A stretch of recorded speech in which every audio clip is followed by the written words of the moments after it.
Somewhere near you today, a person with serious money is standing in an ordinary checkout line, in a plain jacket, and not one stranger around them has the faintest idea.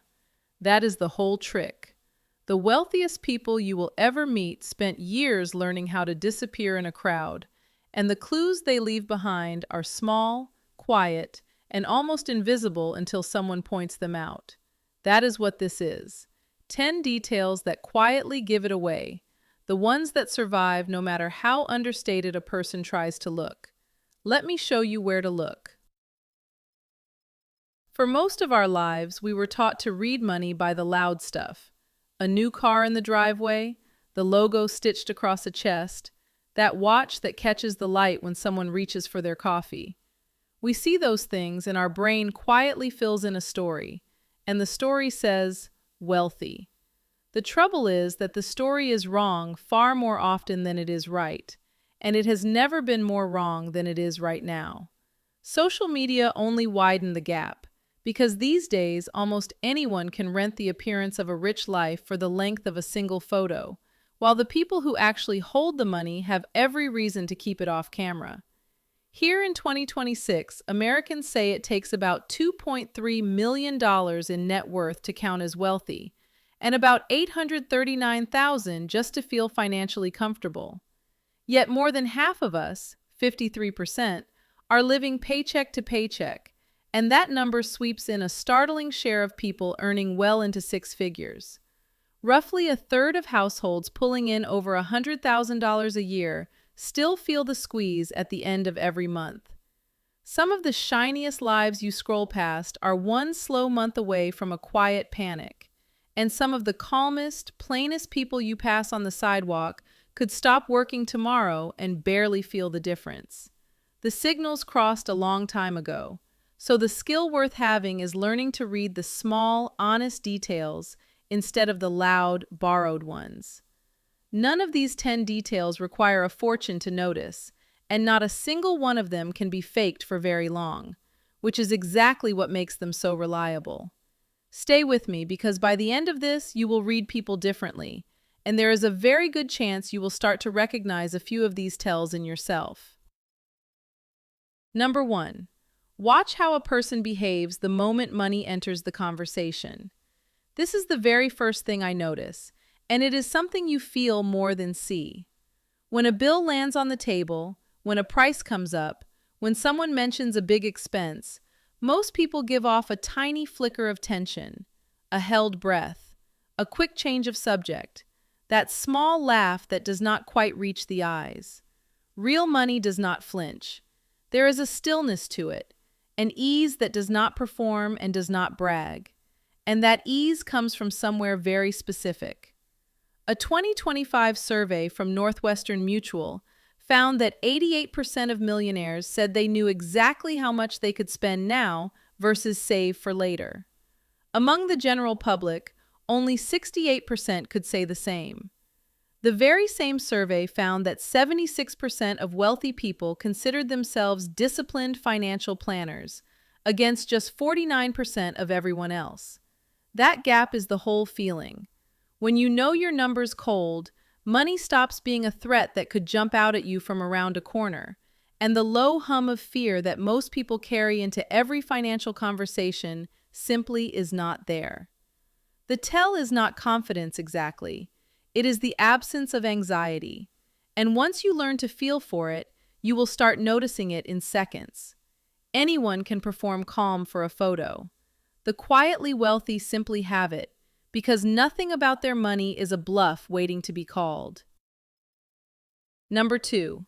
Look at what is parked in the driveway and notice how long it has been there. We are trained to read an expensive car as a sign of money, and every so often that read is correct.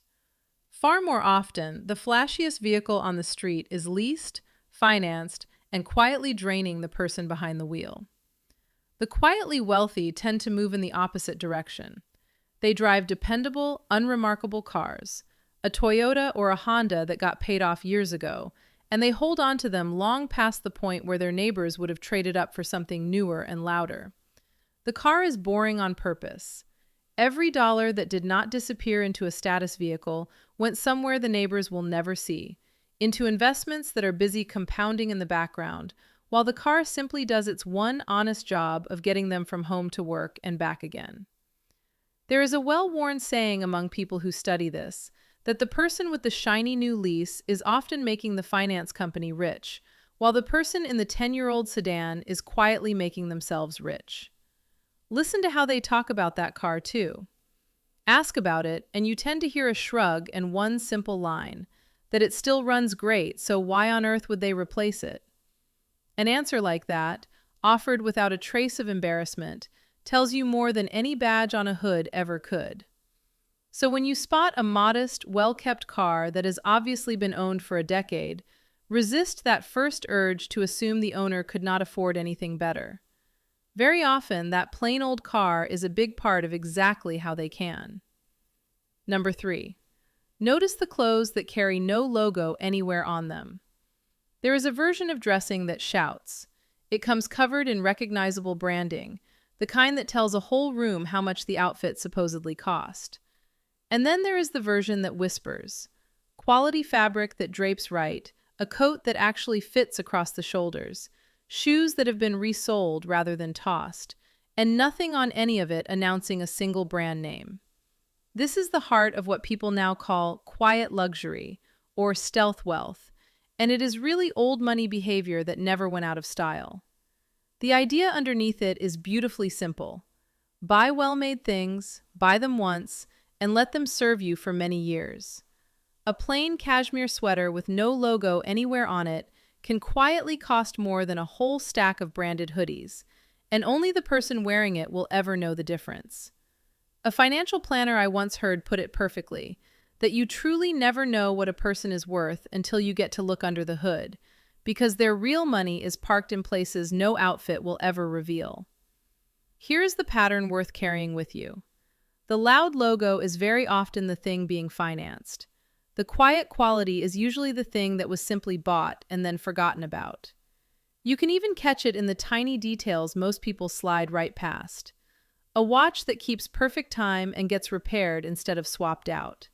A handbag that is aged into something better than new. These things were chosen once, carefully, and then quietly relied on for a decade or more. Number 4. Pay close attention to how someone actually pays. This one sits right there at the register, and almost nobody thinks to watch for it. A person with real money nearly always pays in full and carries no revolving balance, and they treat a credit card as a tool that works for them rather than a rope that slowly tightens around them. They will happily use a simple cashback card, let it hand them a few $100s a year for spending they were going to do anyway, and then clear the statement to zero every single month without a second thought. Their credit score tends to sit up in the exceptional range as a quiet side effect of that habit. For a little context, the average American credit score in 2026 is around 715, and only about 24% of people ever reach that top exceptional tier.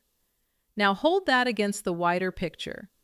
Americans are currently carrying roughly $1.25 trillion in credit card debt, a great deal of it at interest rates that quietly eat a household alive from the inside out. The wealthy person is standing on the far side of that exact equation. They are the one collecting the rewards while paying no interest at all, and you would only ever catch it if you noticed how completely relaxed they are when the check finally arrives at the table.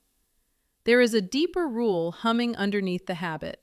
They almost never borrow money to buy something that loses value while they still own it. A depreciating thing bought on credit is a quiet double loss, and they feel that truth in their gut. So the phone, the couch, the vacation, all of it gets paid for outright or patiently waited on until it can be. Number 5. Drop a surprise expense into someone's month and watch what happens next.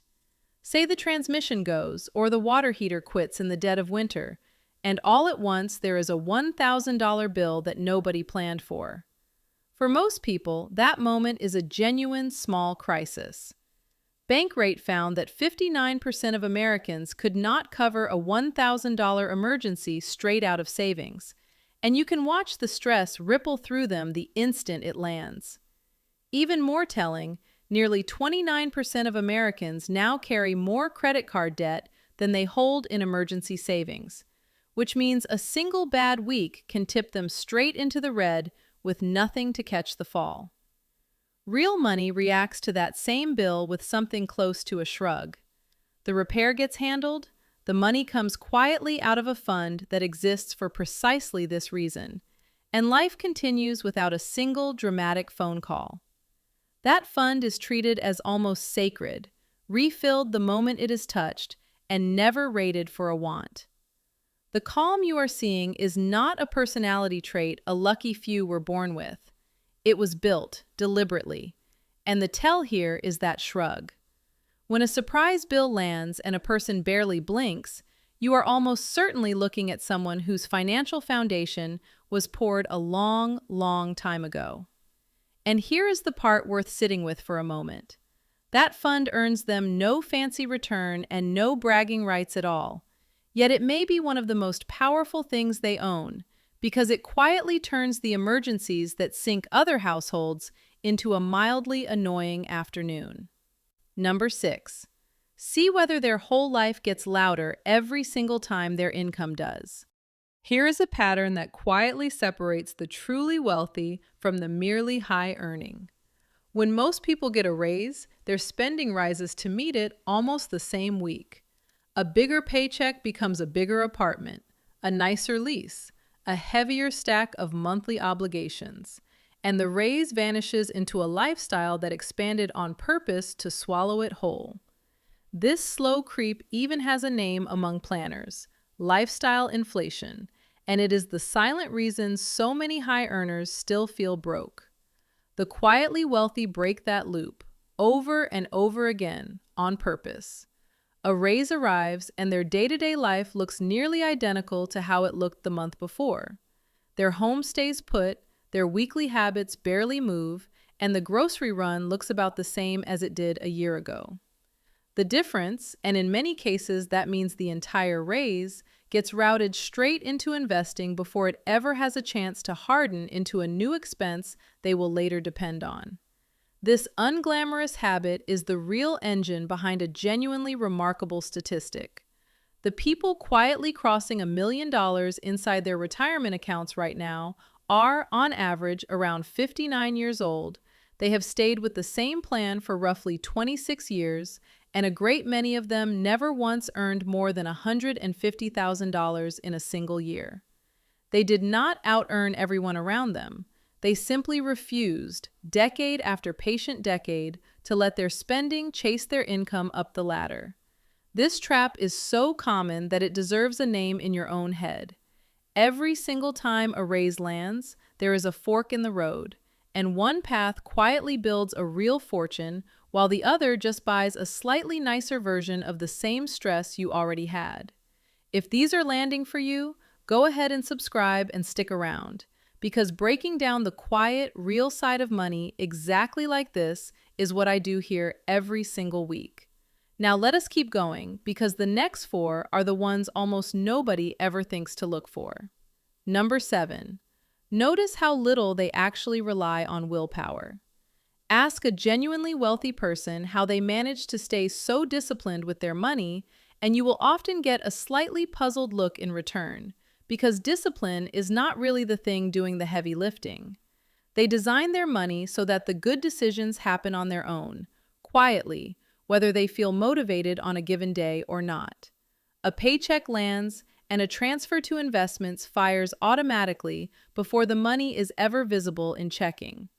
The retirement account fills itself. Bills get paid on their own.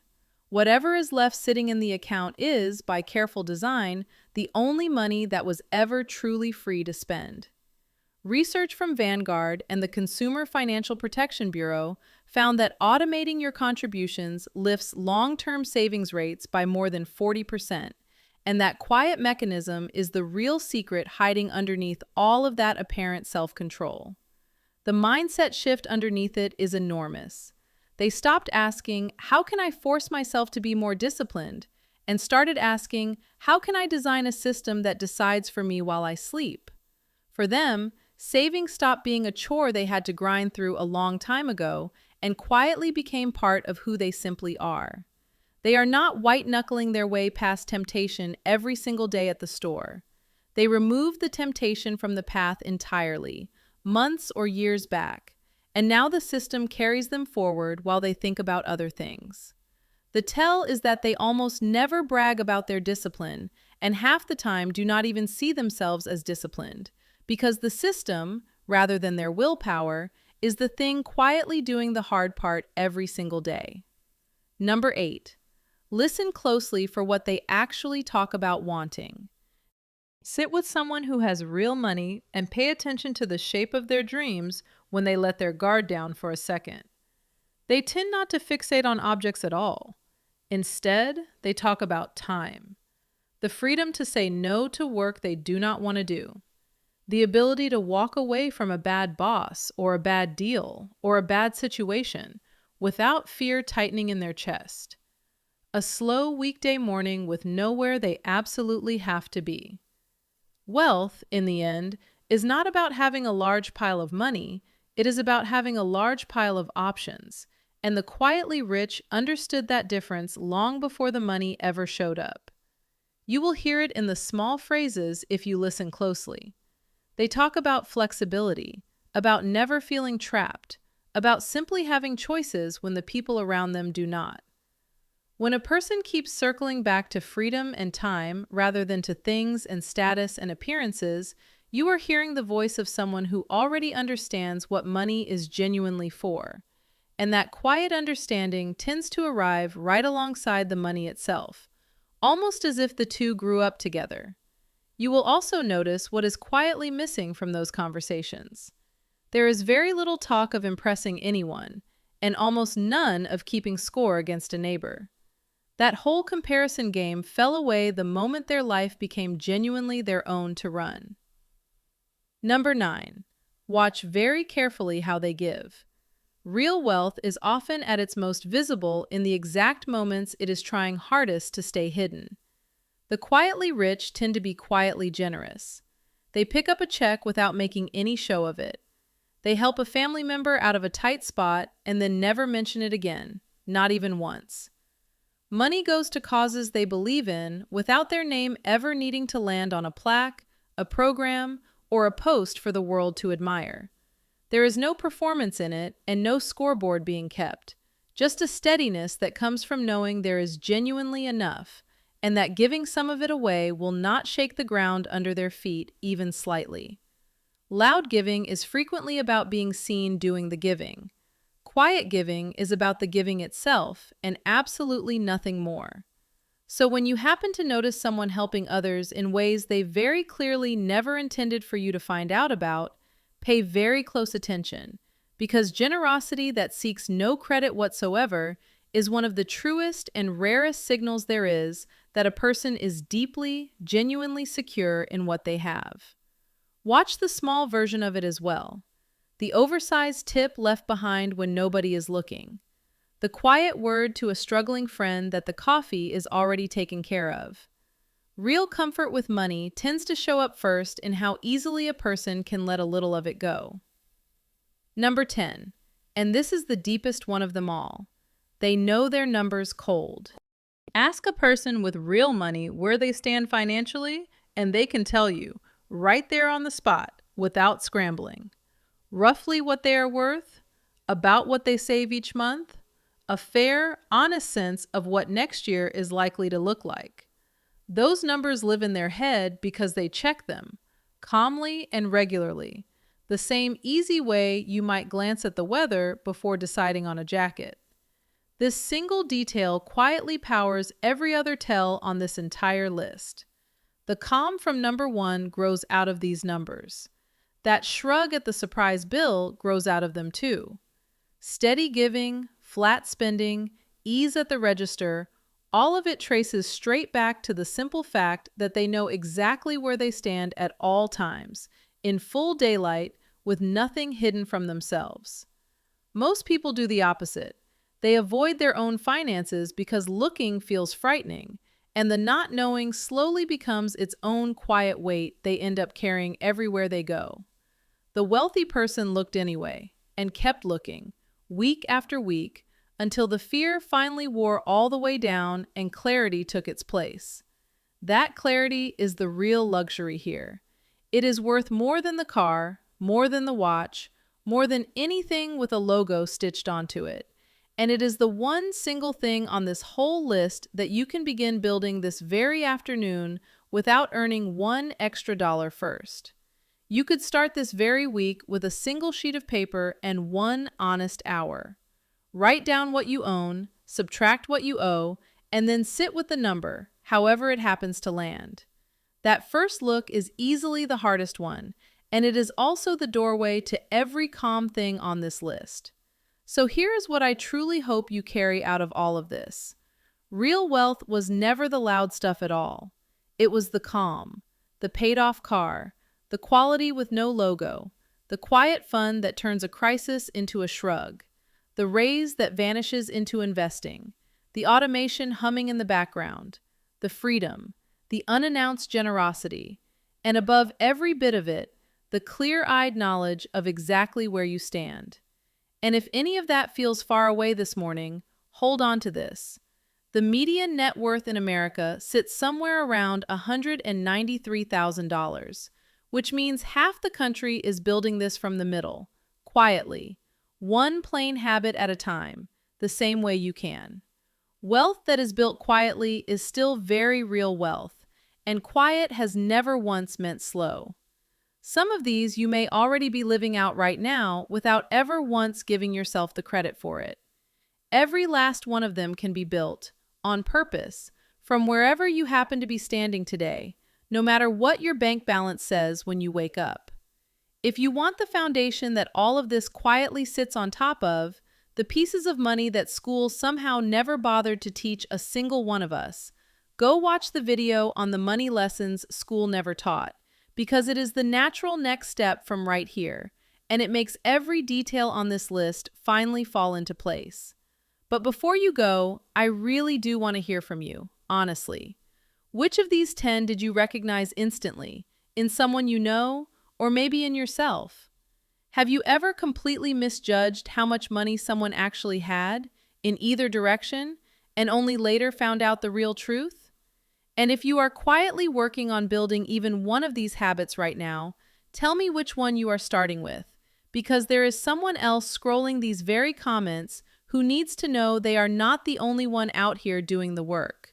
Share your story with me down below. I read them, and this little community we are building in the comments is honestly one of my very favorite parts of doing any of this.